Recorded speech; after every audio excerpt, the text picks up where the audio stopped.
Hello दोस्तों, हमारे channel घर घर की कहानी में एक बार फिर से आपका बहुत बहुत स्वागत है। तो चलिए हम आज की कहानी शुरू करते हैं। आज की कहानी है बहू तुम्हें देवर से शादी करनी ही होगी। सड़क दुर्घटना में हुई साहिल की आकस्मिक मृत्यु ने महक के परिवार को बुरी तरह झकझोर दिया था। सबसे ज़्यादा फिक्र सब लोगों को महक को लेकर थी।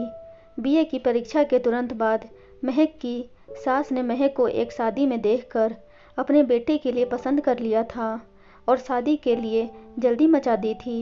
महक के घर वालों ने कहा भी था कि उसको कोई प्रोफेशनल कोर्स कर लेने दें, लेकिन उसकी सास ने बड़े दर्प से कहा था, हमारे घर की बहू को कभी नौकरी नहीं करनी पड़ेगी। साहिल सरकारी प्रतिष्ठान में इंजीनियर है, अच्छी तनख्वाह पाता है, घर परिवार की उस पर कोई जिम्मेदारी नहीं है।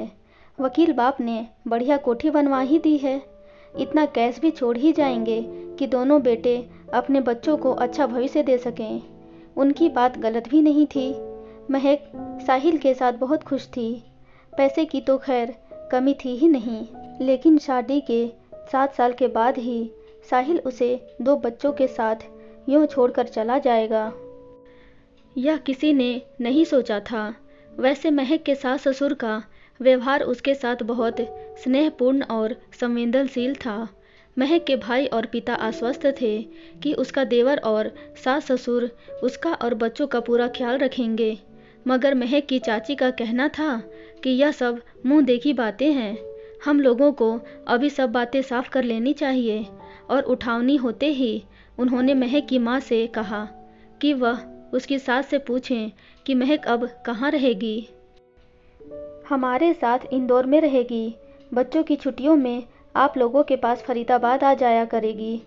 साहिल की बरसी के बाद उसके लिए उपयुक्त घर वर देखना शुरू करेंगे। सास का स्वर कोशिश करने के बावजूद भी भर्रा गया। आजकल कुंवारी लड़कियों के लिए तो उपयुक्त घर वर मिलते नहीं। बहन जी, महक बेचारी के तो 2 बच्चे हैं। चाची बोली, मनयोग से चेष्टा करने पर सब मिल जाता है बहन जी, कोई ना कोई विकल्प तो तलाशना ही होगा, क्योंकि महक को हमने ना तो कभी बेचारी कहलवाना है, ना ही उसे एक बेवा की निरीह और बोसीदा जिंदगी जीने देना है। उसकी सास ने दृढ़ स्वर में कहा और महक की माँ की ओर मुड़ी। फिलहाल तो हमें यह सोचना है कि अभी महक के पास कौन रहेगा, आप या मैं। खैर कोई जल्दी नहीं है, रिश्तेदारों के जाने के बाद तय कर लेंगे। सबने यही मुनासिब समझा कि महक की माँ उसके साथ रहे। महक का देवर विनय कानपुर के एक कॉलेज में व्याख्याता था। वह हर दूसरे सप्ताहांत में आ जाता था। उसके आ जाने से बच्चे तो खुश होते ही थे, महक भी उसकी पसंद का खाना बनाने में रुचि लेती थी। देवर भाभी में थोड़ी नोक झोंक भी हो जाती थी। विनय उम्र में महक से कुछ महीने बड़ा था। कहता तो भाभी ही था, लेकिन व्यवहार दोस्ती का था। तुम्हारे आने से सबका दिल बहल जाता है विनय, लेकिन तुम्हारी छुट्टियां खराब हो जाती हैं, महक की माँ ने कहा। यहाँ आकर मेरी छुट्टियां भी मज़े से गुजर जाती हैं माँ जी। वहाँ छुट्टी के दिन सोने या पढ़ने के सिवा कुछ नहीं करता। दोस्तों के साथ समय नहीं गुजारते। दोस्त हैं ही नहीं। पीएचडी करने के दौरान खाने सोने का समय ही नहीं मिला। जो दोस्त थे उनसे भी संपर्क नहीं रहा। और लड़कियां तो माँ जी मुझे जैसे पुस्तक प्रेमी की ओर देखती भी नहीं। विनय हंसा। अब तो पीएचडी कर ली है, इसलिए दोस्त बनाऊंगा माँ जी, मगर इंदौर जाके। मैं मुन्ना और गुड्डी के साथ रहने के लिए इंदौर में नौकरी की कोशिश कर रहा हूँ। उम्मीद है जल्दी ही मिल जाएगी, उसने बताया। बच्चों की परीक्षा होने तक महक भी संभल चुकी थी और बड़ी शांति से अपनी गृहस्थी को समेट रही थी। विनय को भी इंदौर में नौकरी मिल गई थी। जब महक की माँ फरीदाबाद लौटकर आईं तो वह महक की ओर से पूर्णतया निश्चिंत थी। सबके पूछने पर उसने बताया, साहिल को तो वे वापस नहीं ला सकते, मगर ससुराल वाले बहुत सुलझे हुए लोग हैं और इसी कोशिश में रहते हैं कि महक को हर तरह सुखी रखें। देवर ने भी बच्चों के साथ रहने की खातिर इंदौर में नौकरी ढूंढ ली है। बच्चों के साथ रहने को या यह देखने को कि कहीं सारी कोठी पर महक का कब्जा ना हो जाए। चाची ने मुंह बिचकाया। चलो, इसीलिए सही, पर उसके रहने से हमारी बेटी और बच्चों का मन तो बहला रहेगा, माँ ने कहा। तब तक जब तक उसकी शादी नहीं होती। अपना घर संसार बसाने के बाद कौन भाई के उजड़े चमन को सींचने आता है। मेरी मानो, तुम उन लोगों की बातों में ना आकर महक के सास ससुर से कहो कि वे उसे कोई अच्छा सा बिजनेस करा दें। उसका दिल भी लगा रहेगा और निजी आमदनी भी हो जाएगी, चाची ने सलाह दी। मगर महक को तो बिजनेस का क ख ग घ भी नहीं मालूम, माँ ने कहा। महक को ना सही, जीतन को तो मालूम है, MBA कर रहा है। बहन की मदद करने को नौकरी के बजाय उसके साथ काम कर लेगा, चाची बोली। एक बार फरीदाबाद आने पर जब वह सबको बता रही थी कि मुन्ना और गुड्डी ने तो बड़ी आसानी से नए परिवेश को अपना बना लिया है, तो चाची ने पूछा, लेकिन इन्हें संवारने के चक्कर में तुमने अपने लिए भी कुछ सोचा है या नहीं? मेरा सर्वस्व या जीवन तो अब ये बच्चे ही हैं चाची।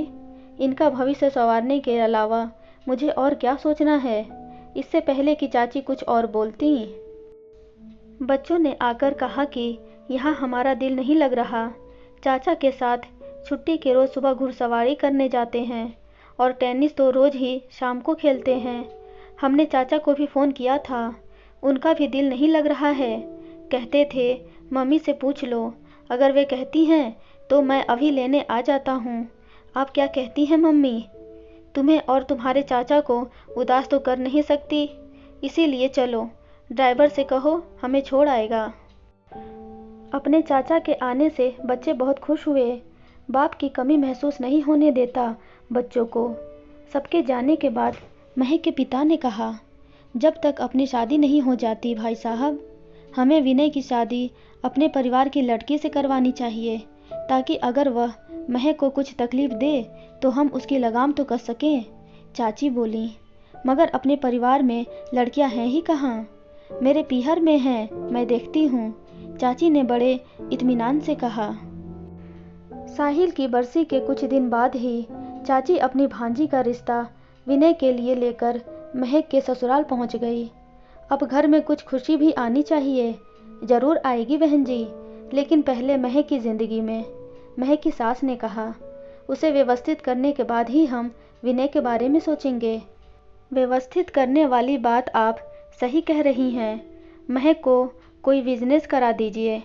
मेरे बेटे ने अभी MBA किया है, वह महक के अनुकूल अच्छा प्रोजेक्ट सुझा सकता है, चाची उत्साह से बोली। महक को रोजी रोटी कमाने की कोई मुसीबत नहीं है।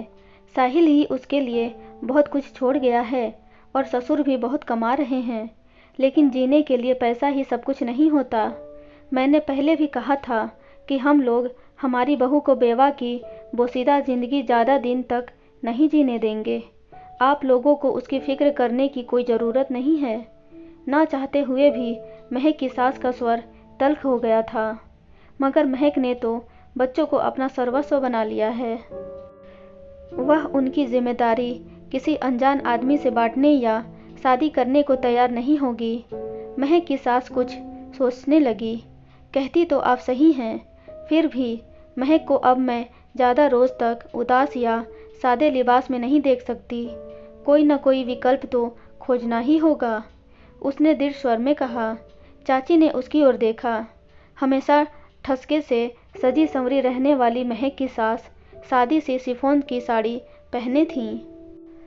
अगर बहू बेवा की वेशभूषा में रही तो तुम्हारा सिंगार पिटार कैसे होगा महारानी? चाची ने मन में सोचा। अगले सप्ताहांक महक के ससुर ने महक के पिता को फ़ोन किया कि वे उन लोगों से कुछ विचार विमर्श करना चाहते हैं, इसलिए क्या वह सब परिवार फरीदाबाद आ सकते हैं? मुझे पता है क्या विचार विमर्श करेंगे, चाची ने हाथ नचाकर कहा। महक शादी के लिए तैयार नहीं हो रही होगी, इसीलिए चाहते होंगे कि हम उसे अपने पास रख लें ताकि उसकी सास फिर सज संवर सके। महक की ससुराल वाले बड़े सुलझे हुए लोग हैं, वे ऐसा सोच भी नहीं सकते। हमें उनकी बात सुनने से पहले न अटकल लगानी है न सलाह देनी है, महक के पिता ने कहा। विनय और महक के सास ससुर तो सामान्य लग रहे थे, मगर महक कुछ अनमनी सी थी। जैसा कि मैंने आपको पहले बताया था, हम लोग महक का पुनर्विवाह कराना चाहते हैं। महक की सास ने कहते हुए चाची की ओर देखा। और इन्होंने ठीक सोचा था कि महक अपने बच्चों की जिम्मेदारी किसी और के साथ बांटने को तैयार नहीं होगी। महक ही नहीं, विनय भी बच्चों की जिम्मेदारी किसी गैर को सौंपने को तैयार नहीं है। विनय का कहना है कि वह आजीवन उन्हें संभालेगा और अविवाहित रहेगा, क्योंकि विवी को उसका दिवंगत भाई के बच्चों पर जान छिड़कना पसंद नहीं आएगा। महक के ससुर बोले, मैं भी उसके विचारों से सहमत हूँ, क्योंकि एक अतिरिक्त परिवार की जिम्मेदारी संभालने वाले व्यक्ति का अपना विवाहित जीवन तो कदापि सुखद नहीं हो सकता। वैसे भी विनय को लड़कियों या शादी में कोई दिलचस्पी नहीं है, मगर शादी से ऐतराज भी नहीं है, अगर महक से हो तो। महक की सास ने कहा, दोनों ही बच्चों को किसी तीसरे से बांटना नहीं चाहते और उनकी परवरिश में ज़िंदगी गुजारने को कटिबद्ध हैं। जब तक बच्चे छोटे हैं तब तक तो ठीक है, मगर जब ये समझने लायक होंगे कि लोग उनकी माँ और चाचा को लेकर क्या कहते हैं, तब सोचिए उन पर क्या बीतेगी। वैसे लोग तो कहेंगे ही, उनका मुंह बंद करने का तो एक ही तरीका है, विनय और महक की शादी। मगर उसके लिए महक नहीं मान रही। मगर क्यों? विनय में कोई कमी तो है नहीं। महक की माँ ने कहा, इसीलिए तो मैं उससे शादी करना नहीं चाहती। माँ, उसे एक से बढ़िया एक कुंवारी लड़कियां मिल सकती हैं, तो फिर वह 2 बच्चों की माँ से शादी क्यों करे? महक ने पूछा। इसलिए महक कि वे दोनों बच्चे मेरी ज़िंदगी का अभिन्न अंग हैं, जिन्हें सिर्फ तुम स्वीकार कर सकती हो, कोई कुंवारी लड़की नहीं। विनय ने किसी के बोलने से पहले कहा, एक बात और महक, मैं किसी मजबूरी या दयावश तुमसे शादी नहीं कर रहा, बल्कि इसलिए कि जब शादी करनी ही है तो किसी अनजान लड़की के बजाय जानी पहचानी तुम बेहतर रहोगी। तुम्हें लेकर मेरे मन में कोई पूर्वाग्रह नहीं है। मैंने तुम्हें भाभी जरूर कहा है, लेकिन देखा एक दोस्त की नज़र से ही है, और दोस्त तो अक्सर शादी कर लेते हैं। महक का भाई अनिल बोला, खुद हिम्मत ना करे तो दोस्त बढ़कर करवा देते हैं यार। विनय हंसा। तो तुम्हारी शादी हम करवा देते हैं? अनिल भी हंसा। मगर महक माने तब ना। उसे बेकार का वहम यह भी है कि उसे सुहाग का सुख है ही नहीं। तभी साहिल की असमय मृत्यु हो गई। जब उसके घर वाले मान गए हैं तो महक भी मान जाएगी।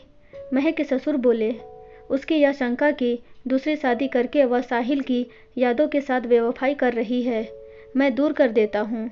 साहिल तुम्हें बच्चों की जिम्मेदारी सौंप कर गया है, जो तुम अकेले तो निभा नहीं सकती।